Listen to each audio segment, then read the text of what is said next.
Hey everybody, how are we doing this Tuesday? I am back. Last week was a bit busy, so I didn't get to do a live one with you.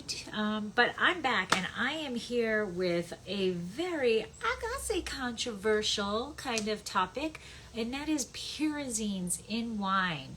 And there's some people who like the pyrazines, and there's others who don't. And I will start off by saying that that's your palate, and whether you like bell pepper or you don't like bell pepper is up to you, and do not let anybody tell you otherwise. If that's the wine you like, then drink up and enjoy. Okay, so we are going to talk about pyrazines today, what they are, how they get in the wine, what winemakers can do to decline their existence or diminish their existence in the wine. And so we are going to start off with what the heck a pyrazine is. Okay, so here we have what a pyrazine is. So in the geekiness of organic chemistry, okay, which by the way, I do hate organic chemistry, but organic chemistry, what a pyrazine is a heterocyclic aromatic organic compound. And this is the formula for a pyrazine. So it is C4H4N2. Now, what the heck does all of that mean? Okay, in its simplest terms, a heterocyclic aromatic organic compound simply means that it is a compound that has two different elements as members of its ring. Okay, so this is a specific one. Okay, now we do have what we do have to us wine lovers, right? A pyrazine is a compound in wine that gives us that bell pepper aroma and its flavor. Now, the one thing I want to say is that there are, oh, good morning. Okay. Speak English. Yes, absolutely. I'm sorry. That's all the geekiness. That's all the chemistry we're going to get into. Now we're getting into the good stuff, the actual wine and what it means to us. Okay. So keep in mind that pyrazine, most of us think of bell pepper when we talk about pyrazines, but there are other pyrazines out there. There are many pyrazines. They are responsible for spicy and sweet herbs. They're in the like that plant stems, the asparagus, the snap pea, olive, jalapeno, and sometimes even there's pyrazines that just give us that rustic earth aromatic and flavor in our wine. Okay, but we are most familiar with the bell pepper. Now, I'm going to go a little geeky again, but it's English, I swear. Okay. There was actually an article written by Frederick Martsfield in July of 2020 in an issue of Biotechnology Journal. Okay. And no, I don't really read these articles 100%. I'm a big abstract fan. But anyway, so in this journal, they realized that pyrazines are considered to be volatile and nitrogen containing these heterocyclic compounds. But what's cool is that they're widely distributed not only in plants, but in insects, fungi, and bacteria. And the idea, the reason why they're in these organisms is to repel predators from actually eating them. Okay, so the pyrazines that are in these organisms are there so that if another organism wants to eat it, it's like blah, blah, blah, and it doesn't want to eat it anymore. So it's kind of similar to how the milkweed butterfly, right? They drink that the monarch butterfly drinks milkweed, and that way, when a bird or a predator comes to eat that butterfly, it doesn't like it. And then that predator learns, oh, anything that looks like that monarch butterfly is no good. I'm not going to eat it. And that's kind of what these pyrazines are doing in these organisms to help prevent them, right? A plant can't move, so it's got to have some sort of defense so that it doesn't get eaten up. And that is what pyrazines are doing in some of these plants.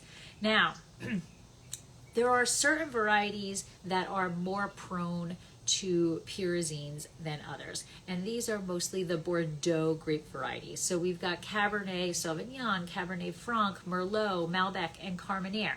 But the cool thing is, or well, the interesting thing is that it also can be found in the white variety of Sauvignon Blanc. Think of New Zealand Sauvignon Blanc, right? It's not necessarily that bell pepper, but it's a version of that, and it's actually that jalapeno is actually a pyrazine that is doing that. Hi, Cab Front Chronicles. Okay, so first of all, I want to make everybody understand that bell pepper in wine is not a fault. Okay, it is actually something that develops inside the berries, inside the grapes during the vineyard. There are things that can happen inside the vineyard management that enhance that bell pepper, or there's things that vineyard management can do to diminish bell pepper. So it is not a fault. Although, granted, excessive bell pepper can be deemed a fault, but just that bell pepper in that Cab Franc or in that Cab Sauv is not considered to be a negative or a fault. So again, I will say, listen to your own palate. If you like bell pepper, then look for bell pepper. It's that simple. So we have these Bordeaux grapes. They all basically have the tendency for pyrazine.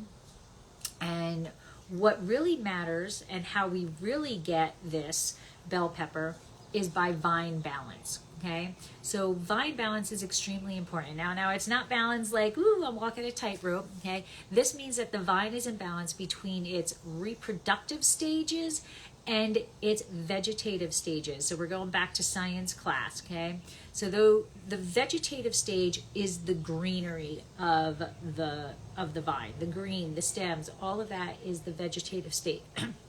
It's very important because that's the area of the vine that's going to absorb the sun to allow for photosynthesis, right? The roots and all are going to absorb the nutrients, right? So it's very important to have that vegetative portion of the vine, okay?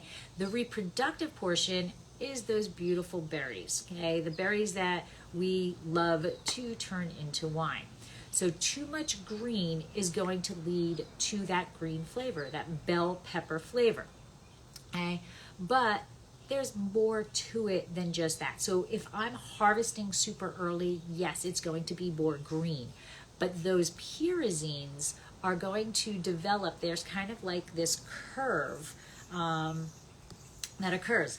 And pyrazine actually has a kryptonite, like Superman's kryptonite, okay?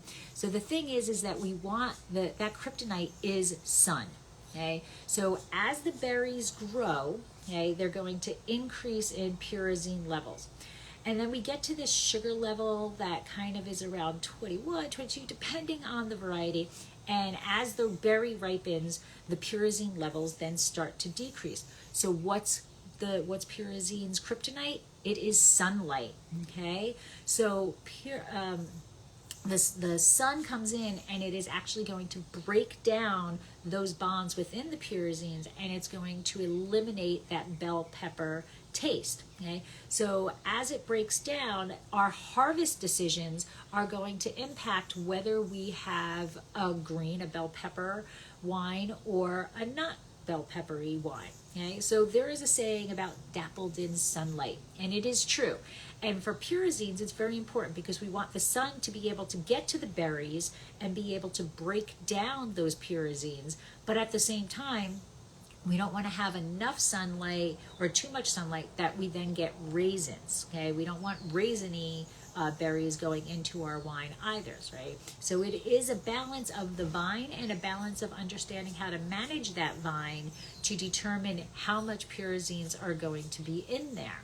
Okay, so we want the sunlight to come in, break down those compounds, and then eliminate those bell peppers. Now, why do some of these Bordeaux blends have bell peppers? Well, some aren't able to reach enough ripeness to break down those pyrazines. Okay, so these pyrazines, if you have a cooler climate Cabernet Franc, let's say, you're going to have more bell pepper.